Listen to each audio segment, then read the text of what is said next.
Question number 2. The given data are n is equal to 3, difference between two slit is 0.02 centimeter, difference between the slit or the origin and the screen is 1.2 meter and it is equal to 120 centimeter, and there is the difference between the nth dark spot and the nth bright spot, that is the third bright spot, is equal to 0.18 centimeter. So what will we do?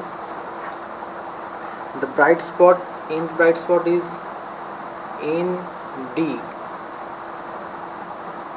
Nth bright spot is given by n lambda by d into d, and the dark spot is 2n minus 1 by 2d into lambda d, and it will be 0.18. So this will result 3 lambda by d into d, and it will be 2n is equal to 3, so it will be 5 by 2 lambda d by d, so 0.18, and 3 lambda divided by 5.5 by 2 lambda is equal to 0.18 into small d by capital D, and it will be lambda is equal to 0.18 into d by d and cross multiplied by 2. So solve this here. It is simplification of this. 6 minus 5 is equal to only lambda, and denominator is 2 and 2 will be multiplied here. So if we do it, 0.18 into d is our 0.02, and the capital D is 120 and here it is 2. This will be in centimeter. 1 centimeter, the answer is in nanometer, it is 10 to the power 7 nanometer. Keep it in mind, the answer is given in different unit, and this will be 6 into 10 to the power 5 centimeter.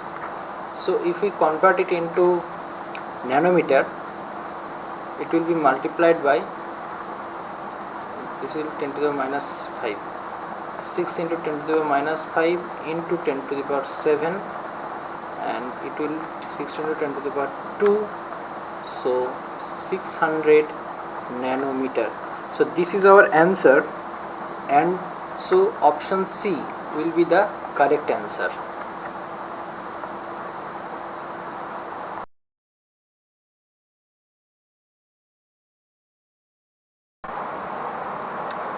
In question number 4, according to the Bohr atomic model,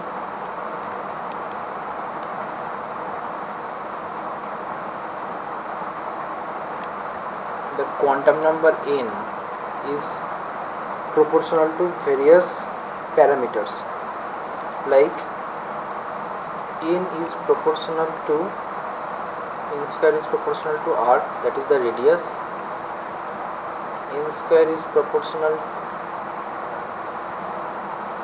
n is proportional to 1 by v, that is velocity, and n square is proportional to 1 by e, that is the total energy. These 3 parameters are constant in our question. So if we take this and this, so n square is proportional to r by e,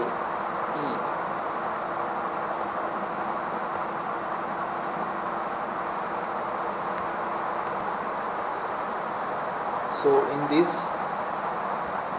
option C will be correct.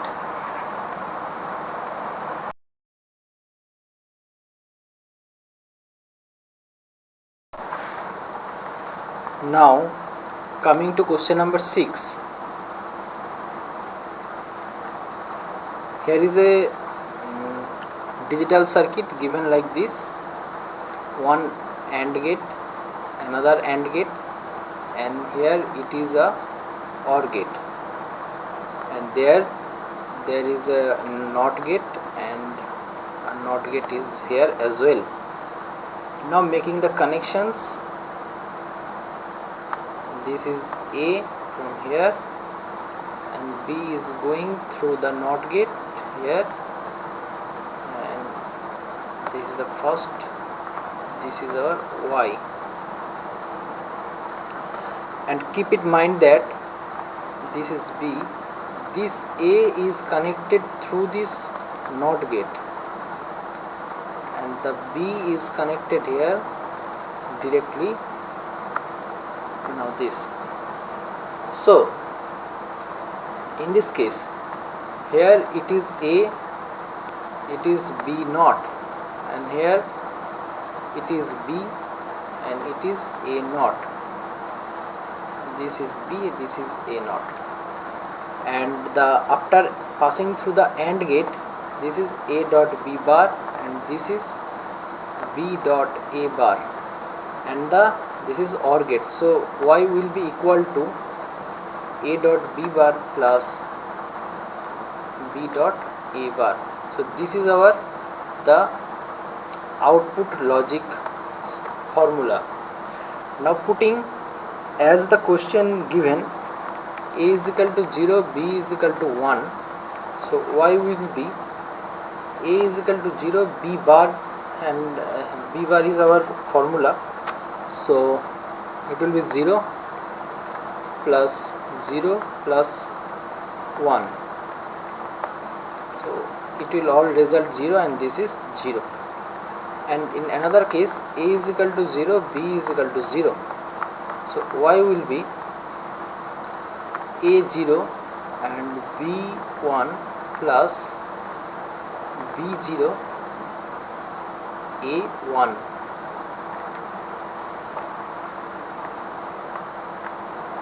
This will be equal to, this is 0 plus 0, and this will be 0. I beg a pardon here that I made a mistake. I beg a pardon here. Here A is 0 and B is 1. So A is 0 plus dot B is 1 means this will be 0, plus B is 1 dot A is 0, so A bar will be 1 as well, and it will be 0 plus 1 and it will be 1. So our answer will be 1 0. So option C will be correct.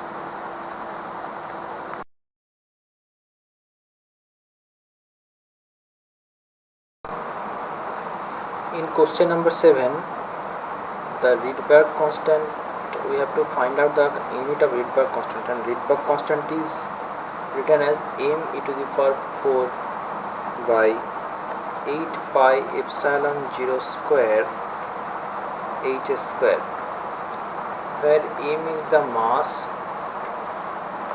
e is the electronic charge, h is Planck constant, and epsilon 0 is free space permittivity.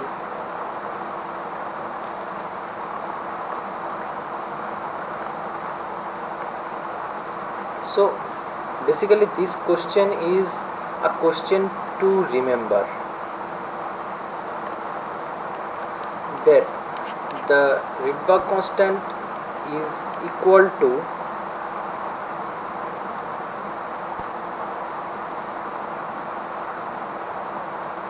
m e to the power 4 by h square, which is, we can see here. In the question it is given that 4 pi epsilon 0 is to be taken 1, and here this term we can take it 1, and if we analysis dimensionally, then it will be equal to 4 m square m e to the power 4 by h. That is the option B is correct answer. But if we check step by step with the dimensional analysis, it will look like this. We are checking this now by dimensionally. It will be m to the power 1 L0 T0 and m0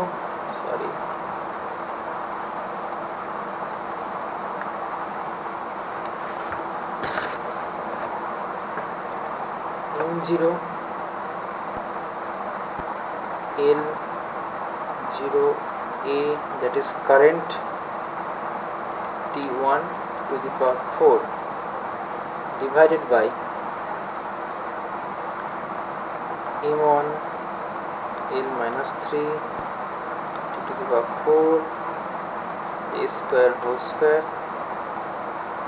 With this there is another term m1 L2 T minus 1 whole square, and this will give us a result m0 L minus 1 T0, and this is the Rydberg constant, that is 1 by meter. This is our Rydberg constant. But you have to remember this, that the m e to the power 4 by h square is the Rydberg constant.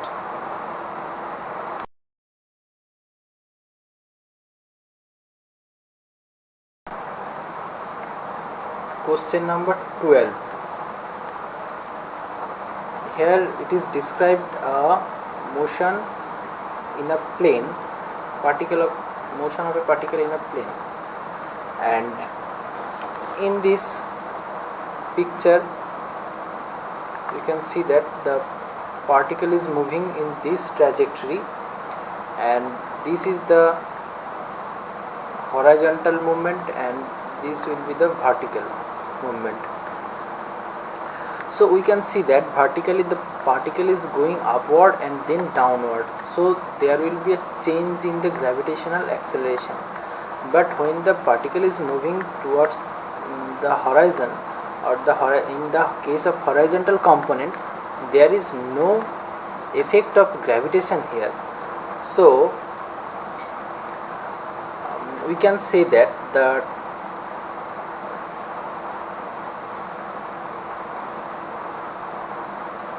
so according to our question, if this denotes the horizontal velocity component and this is the time t, then our graph will be this. That is the option number B, because the component of horizontal velocity component will be remain constant all over the period, but the vertical will not be constant. So keep it in mind. So this is our correct answer. And if we say mathematically, then v, that is a velocity, is equal to root over u square plus g square t square minus 2ugt sin theta. So as I mentioned that in the horizontal component there is no effect of g, so this will be 0 and this will be 0, so it will result u square, v is equal to u square, and so v is equal to mod v, this will be u. So this is a constant term. So our option B will be the correct answer.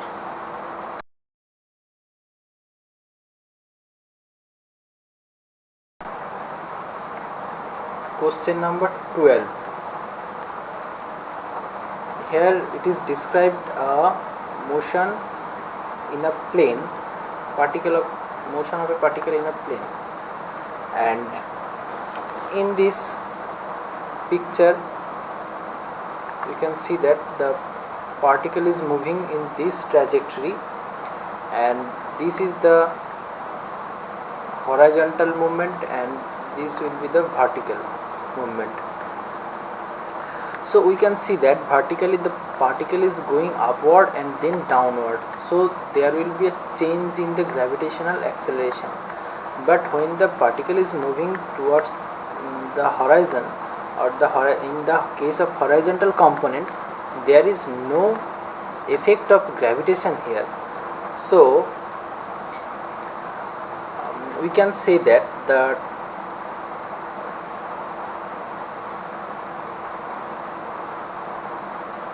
so according to our question, if this denotes the horizontal velocity component and this is the time t, then our graph will be this. That is the option number B, because the component of horizontal velocity component will be remain constant all over the period, but the vertical will not be constant.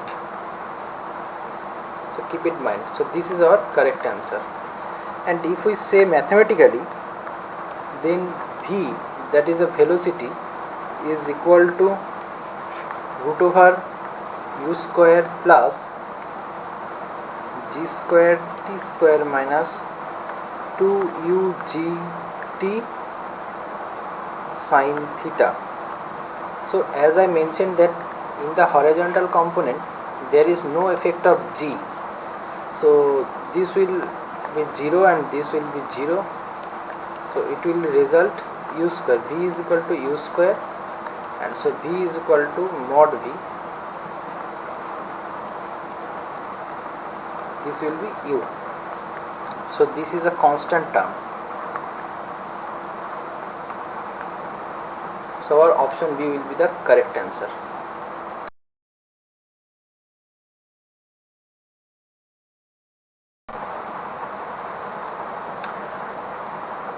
(23) Here it is said that the two positive charge, let plus q1 and plus q2, is placed d distance apart, and a third charge, suppose q3, is placed here. So what will be the nature of q3? That it will stay here.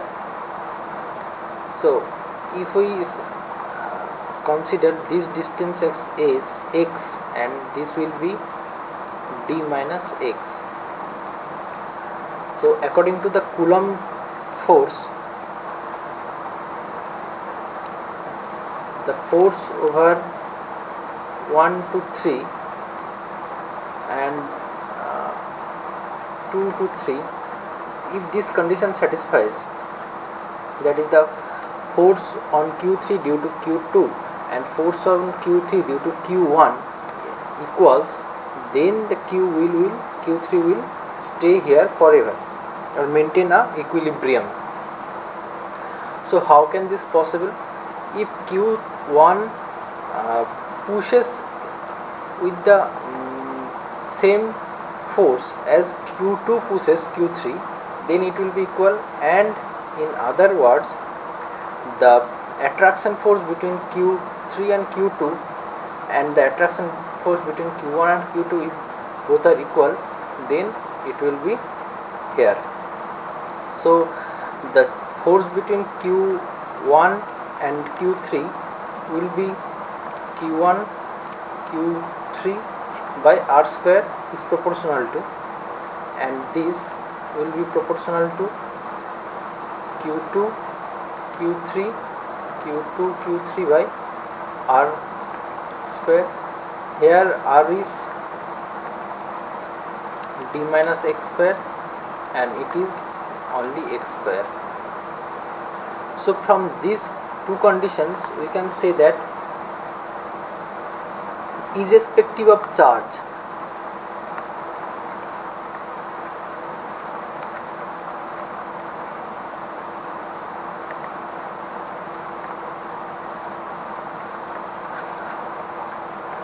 if q2 is placed in some point here, and if the attraction force between q3 and q1 and q3 and q2 are equal, or the repulsive force of q3 and q2 and q3 and q1 are equal, then the q3 will maintain equilibrium.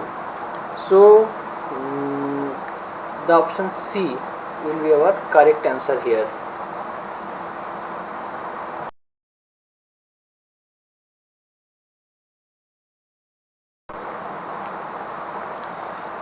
In the question number 28, here a resistance is given and the three bands are, it is red, then there is yellow, and there is orange.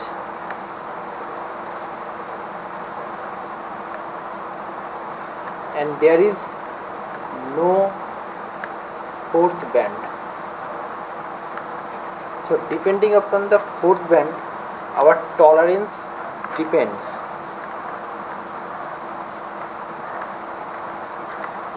If it is silver, the tolerance will be plus minus 5%. For gold, it is plus minus 10%, and for no fourth band, it is about plus minus 20%. And the formula for to remember this is, we know a formula is, that is the B.B. Roy is a very good batsman, and a B.B. Roy is a good batsman, so it will be is a good batsman and very good wicket keeper. So now if we put 0, 1, 2, 3, 4, 4, 5, 6, 7, 8 here, so according to this is 2, yellow is 4, and this is 3. So our resistance will be 2, 4 into 10 to the power 3 plus minus of 20%.